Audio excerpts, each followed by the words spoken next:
The next episode we looked at was, and this is actually probably my favourite episode of the Real Ghostbusters, it's Citizen Ghost, which takes place immediately after the first Ghostbusters movie. So the Ghostbusters movie ends, and this is essentially what happens after the credits roll.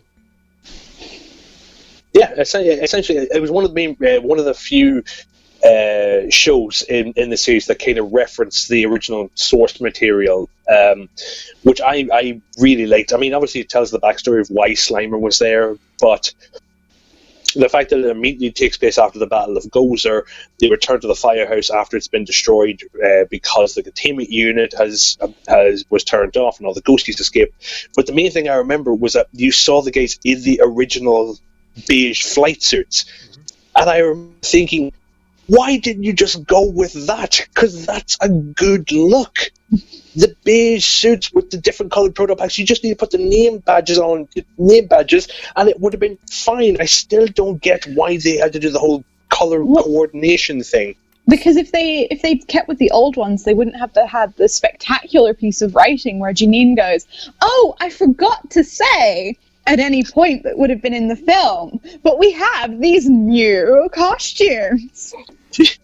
Which was just screenwriting. Like, they should play that in universities to teach people. There's a couple of points about this, though, because it does take place immediately after the movie. So Janine has done a very, very fast dye job on her hair, and Dana Barrett has just fucked off. I mean, to be fair, it's just spray hair color. She does the permanent one later. Fair. That's a fair point. Yeah, that's a fair point. And yeah, you're absolutely right. Dana Barrett, nowhere to be seen, because I'm sure if they couldn't get the rights to Bill Murray, they were not going to get the rights of Sigourney Weaver to use her face in any way, shape, or form. So she was not going to be there. You know what I liked about this one? Yes, go on. I love that they all sleep in a little dormitory together. Yeah, they did that in the film. They had little. Did they? They did. There's. Well, it's a firehouse. They have to sleep there, so they had little beds. I just assumed that they would have their own houses because they're goddamn adults. Well, they do. Yeah, well, they do. But when they're on the job, they have to sleep in the firehouse. So they're ready to roll out when the call comes. Yeah, sure. But they're always on the job. There's only 4 of them. Exactly. There's the problem, Noni. I mean, to be fair, and we know that Ray, probably doesn't spend much time on his house. He's got a second mortgage on it now, so he has to pay that off. Exactly. Yes. It's another callback. I love that you're subletting it on Airbnb. I love that you were making jokes, Ash, that only I will get, and Noni is just getting more and more intoxicated. That explains the pixelization. Yeah. Wait, what? Yeah, you're becoming very, very blurry the more you move, Noni. So I think, are you pouring this into your phone? Is that why it's getting more pixelated? Maybe. No, I'm drinking it from a wine glass because I'm classy. I mean, to be fair, at the moment, Des, you are basically just an 8-bit. Yeah. Yeah. I think there may be quite a little bit where it's just a photograph of you. Well, Ash, you are clear, but you're lagging. Me? Oh, no, you're not anymore. It's all good. Citizen Ghost takes place just after the movie, and it's a great little tie-in. But there's a couple of things that kind of really, really date the episode, where the journalist walks in and says things like, to Janine, she says, are you Janine? And I think Janine says... No, and you must be Janine. And she says, if I have to, I'd rather be Meryl Streep, but who wouldn't? That's it. Yeah. If I must, really? I must. But if I had the choice... Frankly, I was there being like, mood. If I could be Meryl Streep, I would. I mean, maybe 80s Meryl Streep, but I don't know how many people would go today. If I could be Meryl Streep, I'd be Meryl Streep, wouldn't it? And I think you have the right person. I'm very worried. Everybody would say that, Ash, because it's Meryl bloody Streep. I think within this, Slimer is shown to be very adorable, and obviously marketing. Yeah. and it's, you know, he's the hero of the piece. And I just love this bit at the end where they're kind of all cowering away, and Winston says, "Who can we afford to lose?" It's like Janine. it's like such a dick thing to say. Yeah. And I also love that at no point there's like in two of the episodes that you did, they have the discussion of somebody needs to maybe die, and there's no point where any of the main four are willing to make that sacrifice. They're always like, yeah, somebody here has to do it. Not me, though. Yeah, because they already had the figurines on the conveyor belt ready to sell, Noni. They couldn't get rid of one of the main cast in the fourth episode. So on the topic of but Winston, yeah, you're 100%. Yes. So I was going to say, on the topic of Winston, didn't Ernie Hudson, who played Winston in the movie, express interest or auditioned for the role of Winston in the cartoon? Yes, he did, and he lost out because he didn't sound enough like Winston. Yes, Nonny, get your head wrapped around that one. The guy that played the character in the movie did not sound enough like himself to play the role in the cartoon series, so they got in Lorenzo Hall to do it. Which one was Winston? The black guy. Okay, cool. Yeah. Yeah.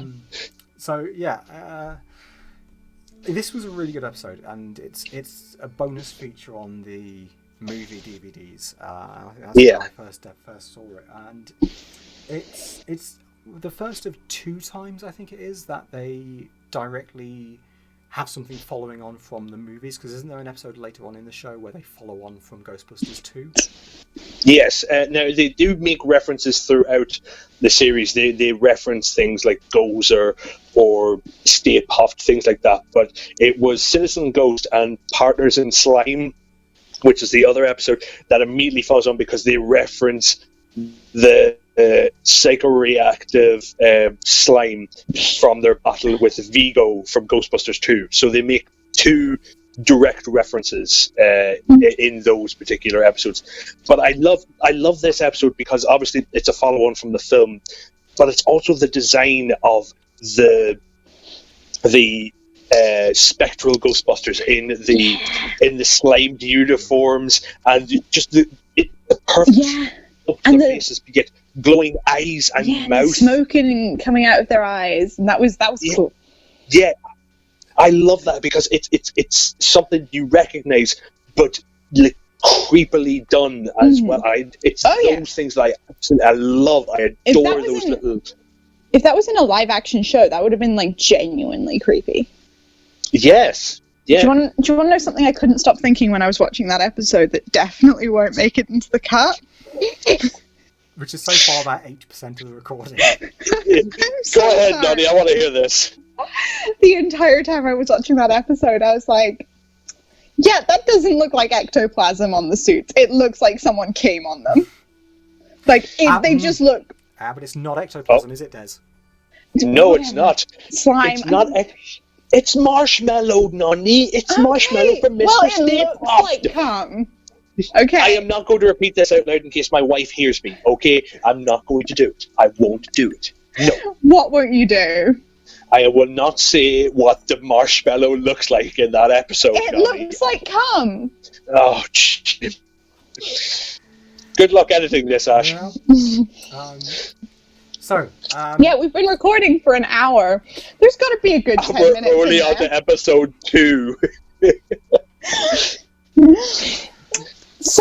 Oh, yes, I think this is definitely, of the 4 that we focused in on, this is definitely my favourite one, I think.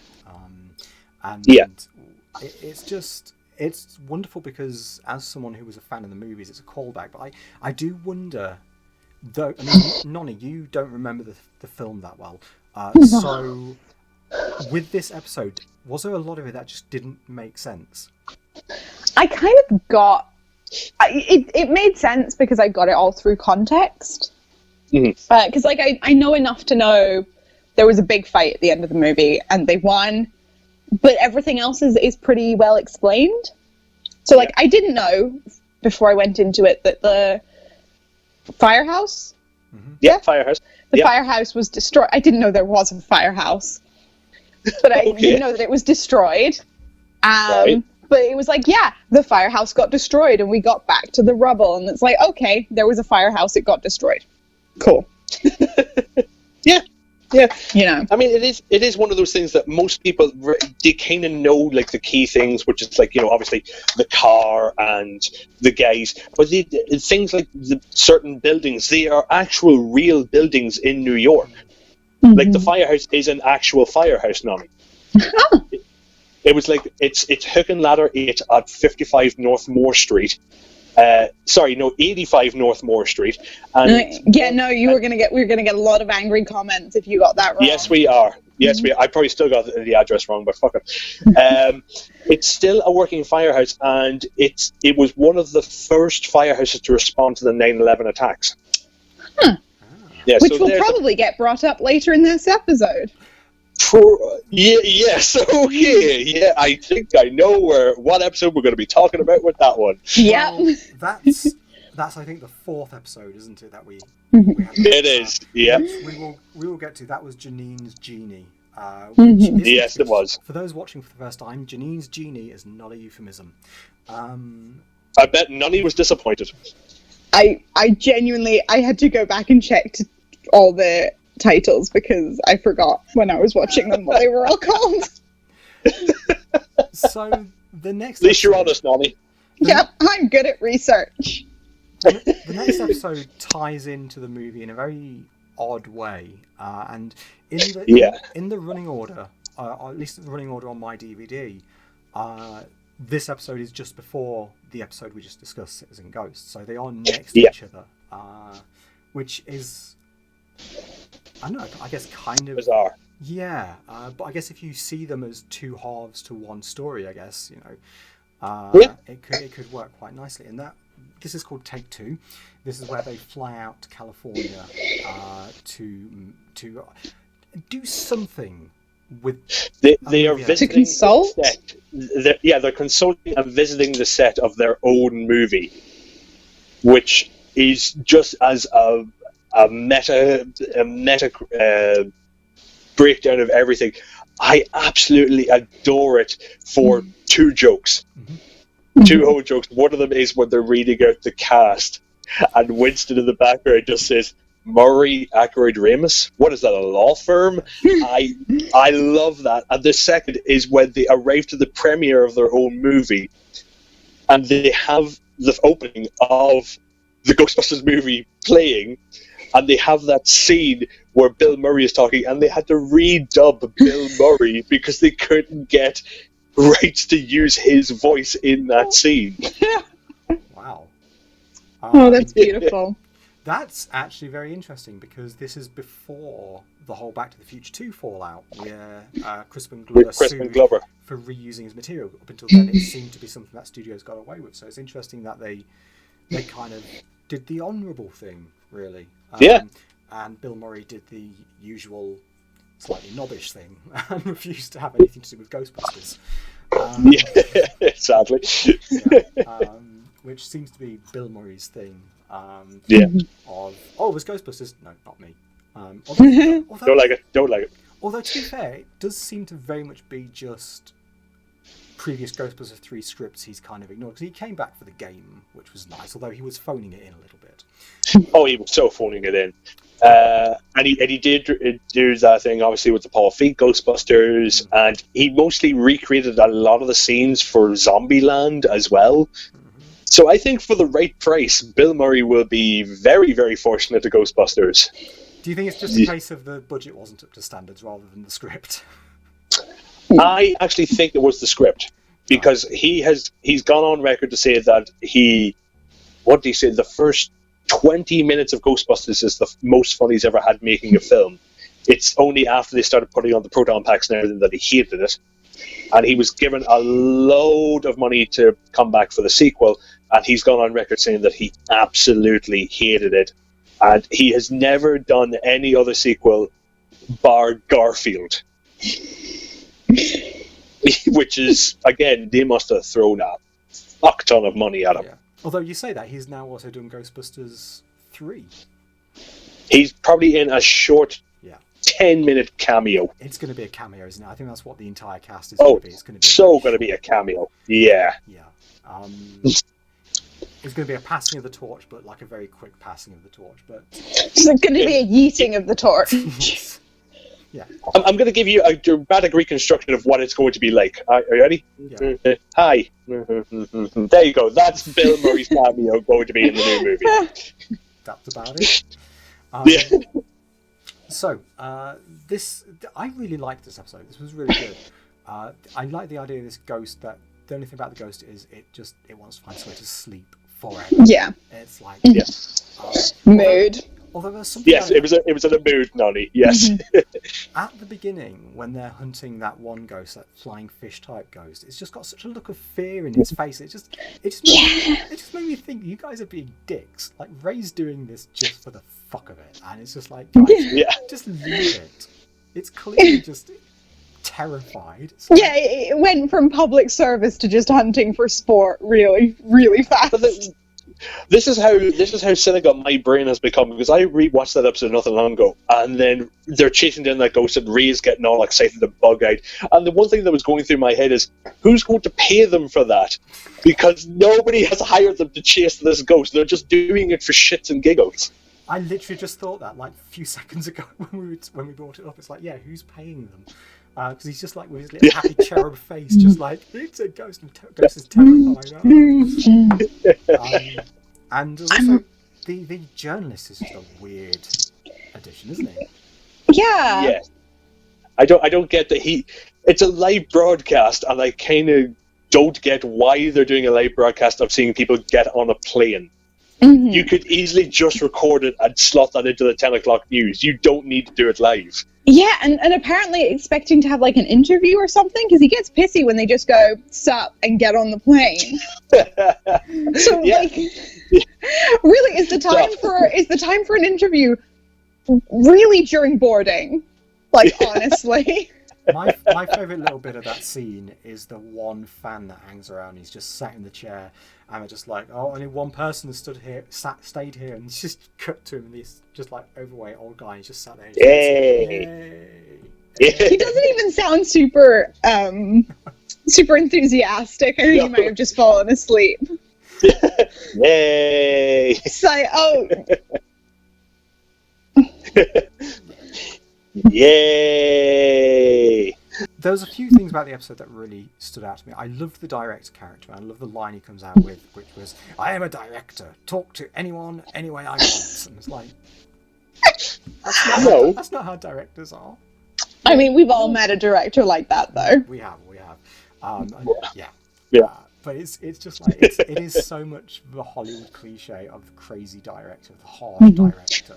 And is it a commentary on Ivan Reitman? Well, I just love the clear setup of the switcheroo with the proton packs. That was just... I love it when tropes are just so open about what they're about to do. It's like, this is the room where we store all the props. They look exactly like the real ones, but they don't work. So anyway, leave your proton packs here. And I was like, wow, I wonder where this is going. Yeah, but just imagine, Noni, like a I was going to say non-sober. Imagine a non-drunk 4-year-old watching the episode, and he has no idea what a prop is, and he hasn't had a bottle and a half of WKD Blue, and he doesn't know what the hell is going on with his life. And Noni's going to die. My mouth was full. You kidding me? Yeah, no, I was sober when I watched them. Good. I kind of wish I had watched them drunk, though, but I did watch them at like 3 in the afternoon, so that would have been a bit much for me. You can watch them again. Yes, you could. Just a different 4 episodes this time, so I can. Yeah, there is 5 seasons to choose from, so you should be fine to do something. So there was one bit of the episode that just seemed a bit odd, For one bit. And it's towards the end where Egon says, "I've got an idea of how to deal with the ghost," and he just goes up to it and he just starts doing American Sign Language, and it's like, which he just knows. Is that a thing? Is that canonical? which even the ghost knows though. Yeah. Yeah, but it's a ghost. Okay, the thing is, Noni, is that Egon is usually the Deus Ex Machina of the series. Because if you look at Mrs. Rogers' episode, do you remember all the way back to the beginning we were talking about that particular episode where Peter's possessed and Egon just says, well, there's a very slim chance where if we fire one proton stream at the right frequency of the ghost and the other at the right frequency of Peter, and he just picks up the neutrino one and with the red screwdriver just goes, there we go, that should do it. That should save him. I do love the kind of scientific babble that goes on. Egon is classic for scientific babble and MacGumph and all that stuff. And if there's a MacGuffin to be had, then Egon will be there with his little sign languagey thingy, and of course the ghost will understand sign language even though it's been asleep for a couple of 100 years. Yeah, it'll be fine. Yeah, and it just wants to sleep, and they're just like, we can kill you again. Just get in the box and it'll be fine. I did find it kind of funny how they're like, oh, we need to be very quiet while you do this, and then somebody comes in yelling and there's like actually no consequence to it. Yeah, it doesn't affect trapping the ghost at all. Okay, now just quickly ask this, Noni. Yeah, out of the 3 episodes you've seen so far, Noni, how annoying is Slimer in each episode? So there was Mrs. Robinson where he was like mild, like kind of annoying, but he wasn't in much of it. There was Citizen Ghost where like I kind of got it, and it was kind of heartwarming, but also it's just I don't like the way he talks. Why are you making him twerk? Because that's the main thing of Slimer. He's got a huge pedunkadunk that he has to. I don't know. Like, it's not so much him as a character. Like, he's meant to be the Scooby-Doo, right? Yeah, essentially, he is the Scooby-Doo. Please do not rim your Slimer. For the love of God. Oh boy, okay. No. Slimer is not the Scooby-Doo because people like Scooby-Doo. He's the Scrappy-Doo. Yeah, he's the animal sidekick. And it's like, I get it. But also, like, I tend to find it kind of annoying when the animal sidekick do the, like, super specific miming, trying to talk thing. And even though I like, because Courage does this in Courage the Cowardly Dog, and even though I like Courage the Cowardly Dog, those bits just get on my tits a little bit. Understandable. But I think I found him most annoying in Take 2. Just because I was like, oh, you could have just not had him in it. Yeah. Yep. And instead he's just being just a pain in the ass. Yeah. There's a good few episodes where the whole crux of the episode is because Slimer done fucked up. There's just some things where if like he wasn't there, nothing would happen. The episode would just be fine. The Ghostbusters would catch a ghost, go to sleep, and then the episode would be wrapped up in like 3 minutes. Love it.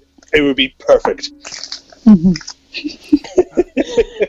So yeah, it was a good episode, and I like the way it ties into the movies. And I was kind of hoping we would see animated versions of Aykroyd and Ramis and all of that.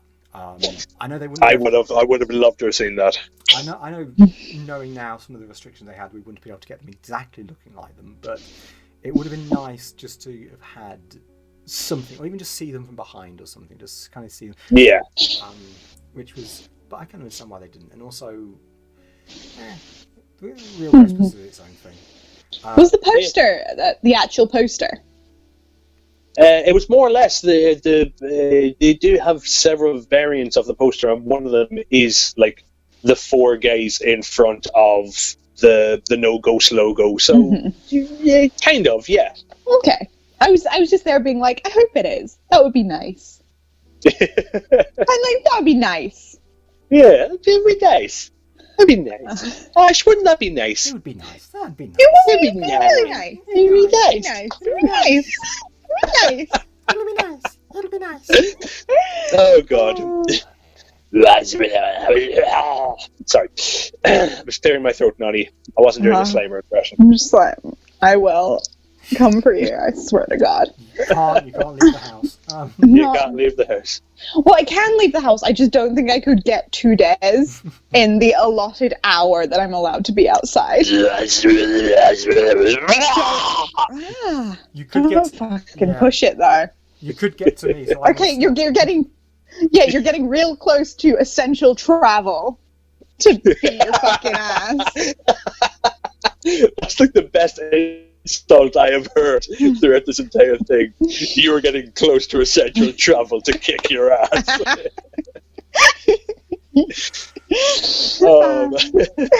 So, anything else about Take Two before we move on to Janine's Genie? Yeah, one thing that I still don't understand, even to this day, is how the hell Slimer gets the peanuts out of the bag without leaving any residue or opening the bag. Yeah, is that a thing that he can just do? Is it ever mentioned? It's, again, a deus ex machina of that. Okay. He will do the thing that will make the comedy, but it never does because he sucks. It is, quote, yeah. funny, unquote. Yeah, let's go with that. Yeah. I had one thing that I noticed. Mm-hmm. Yes. Which was right at the end with the director guy, where the animation's yelling, but like he's actually sounding super calm. And it split me when I watched it, because he's like, the animation is like, ah! But what he's saying is like, that robot cost me $2 million, and I need it to be okay, because otherwise I won't finish my film. And he sounds like really earnest.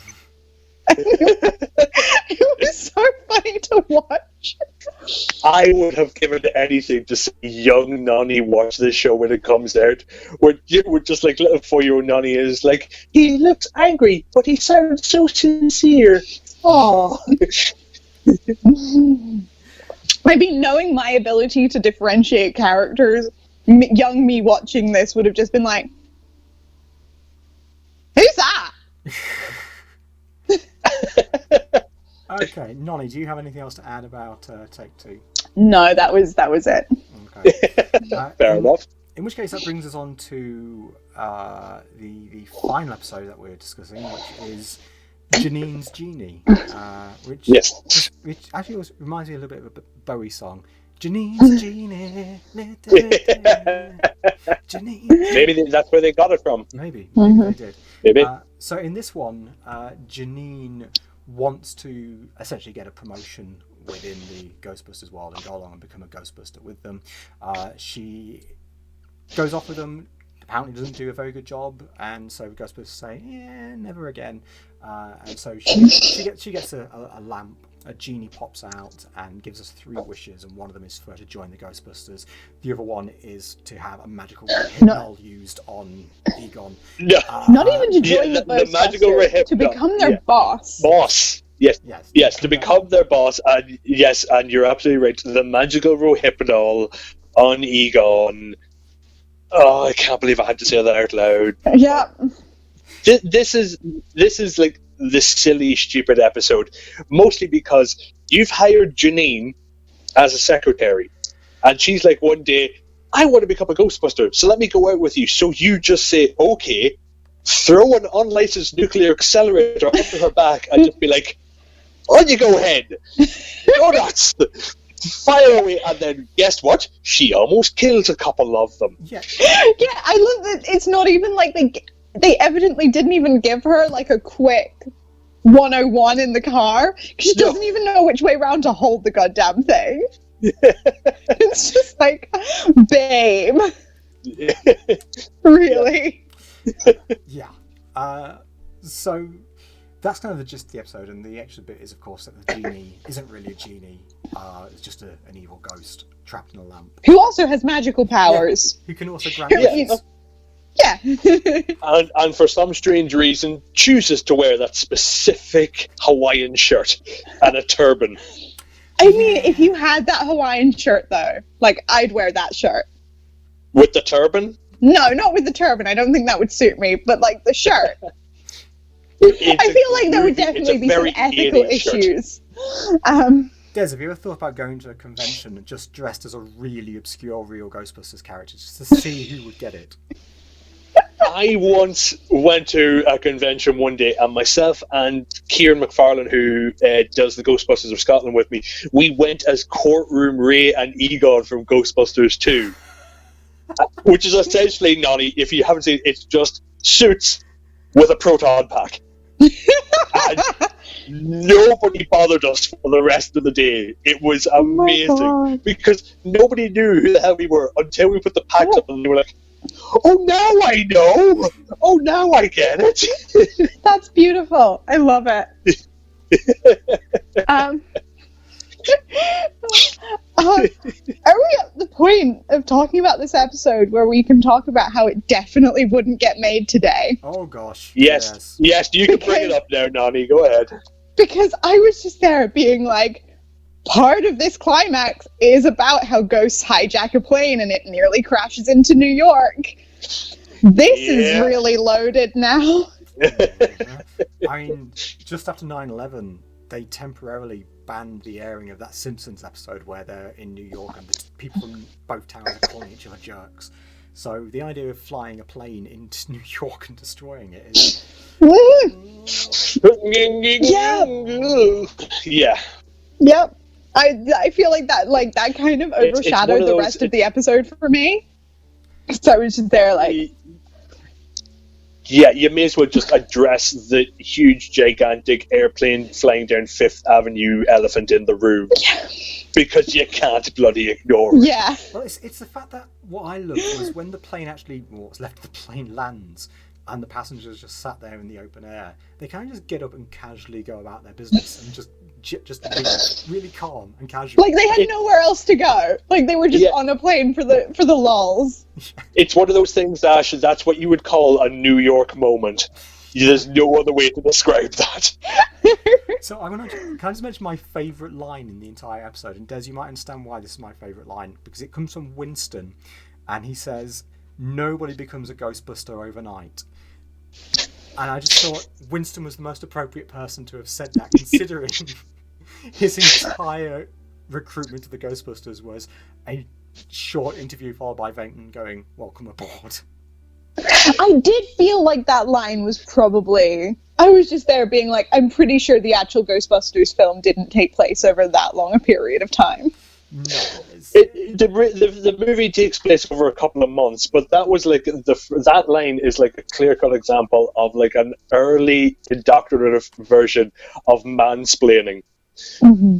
Janine, you're a woman. You have made coffee. You don't just become a Ghostbuster overnight. Look at Winston. It took him at least half an hour. Come on. Yeah. So I just really loved that line. This episode, there was quite a lot to it.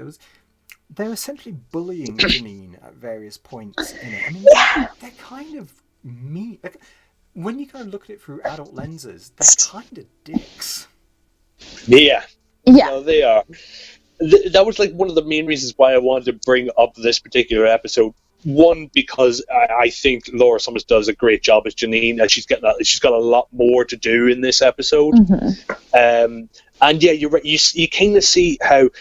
I mean, Bill Murray in the movie, he is like a snidey, condescending dick, but he's kind of lovable.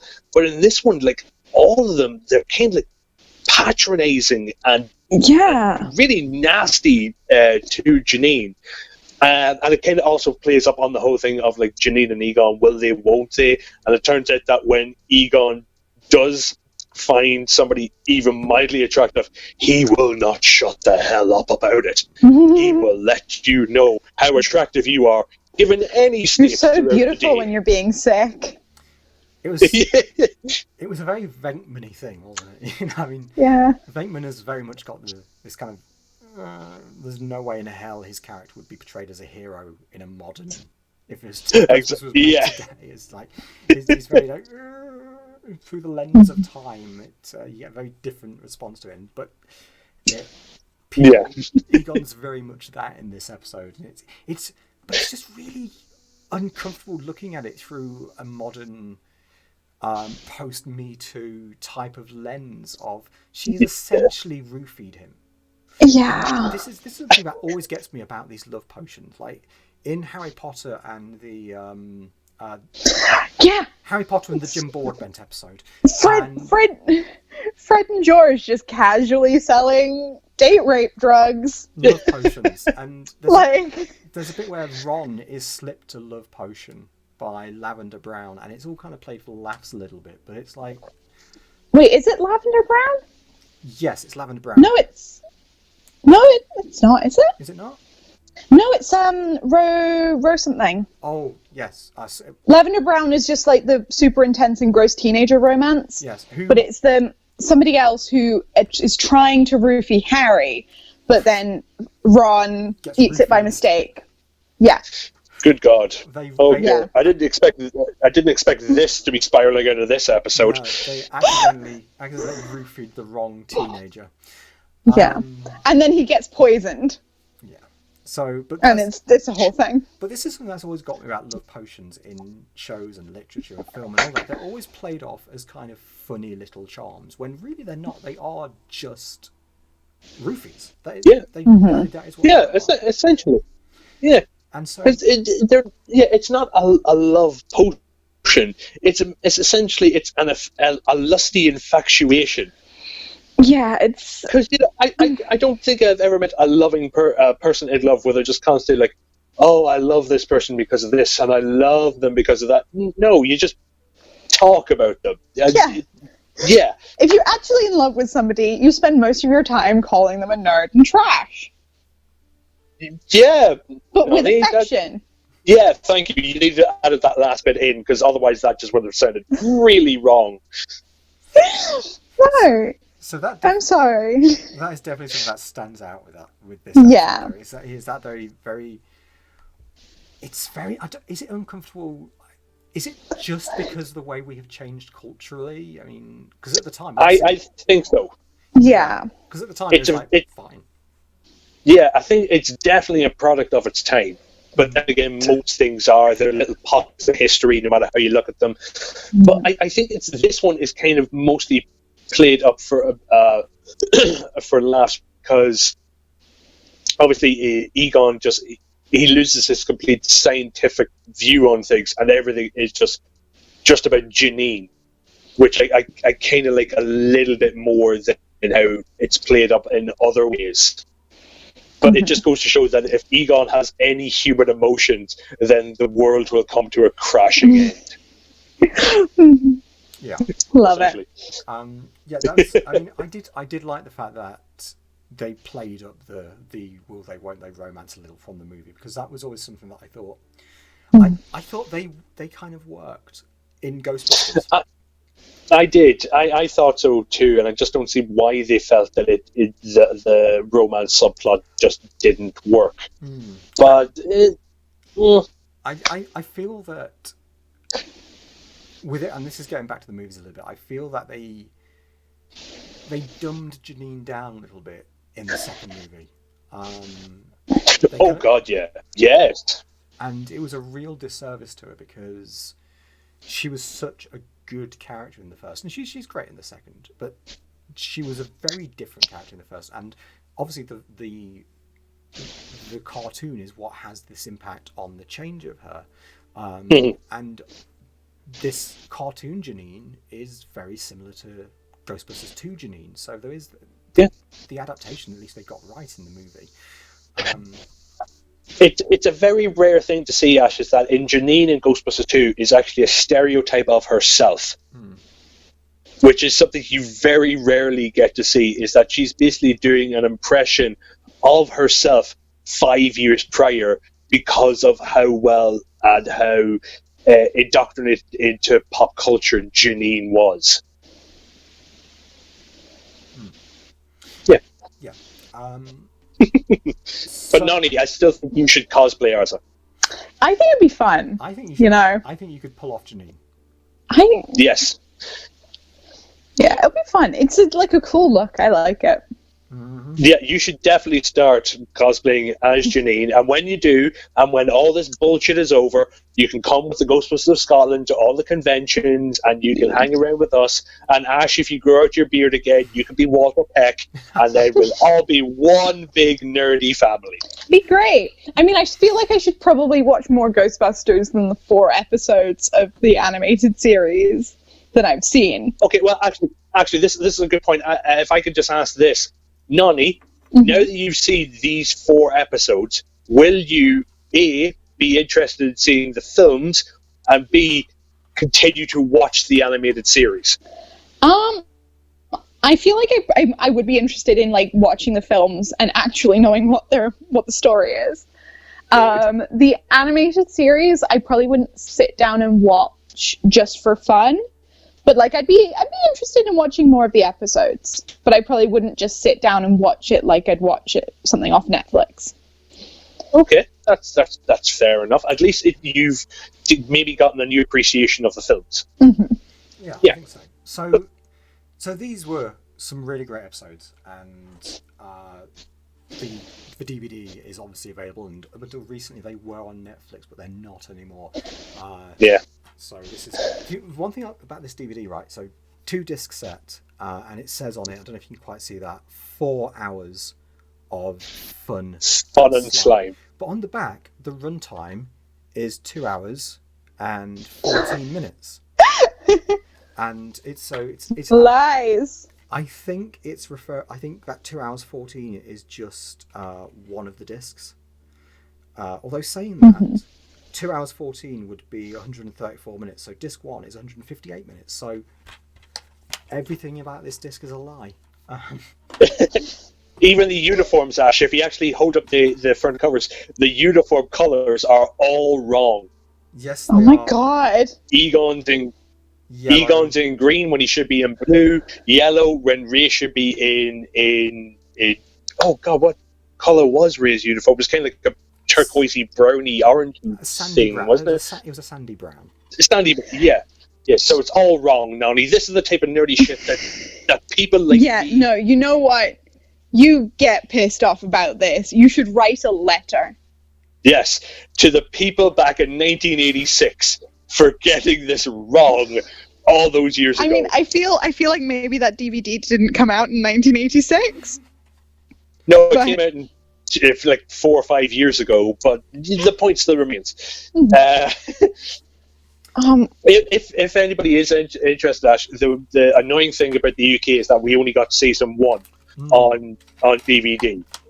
But the Germans, bless the Germans, have managed to track down all the episodes, and they put them on Blu-ray discs that you can easily get, and they're like region free, so you can play them anywhere, and it's like 40 or 50 pounds, and it's like all 5 seasons on like 3 Blu-ray discs. Oh wow! Which is perfect. Okay, so that was Real Ghostbusters. That was one of my favourite shows growing up, and I really enjoyed the opportunity to revisit it and to chat about it. So that just leaves me to say thank you, Noni, for being on as always, and thank you very much, Des, for joining us this episode. And those of you watching at home, do feel free to like, share, comment, and subscribe. And if you want to help support this channel and support the work that we do, especially in the lockdown period, you can do so by heading over to our Patreon, which is patreon.com/noisyghosts. Thank you very much, and please do have nightmares. Good night. Right, I'm going to go pee. I'll be back in 2 ticks, okay?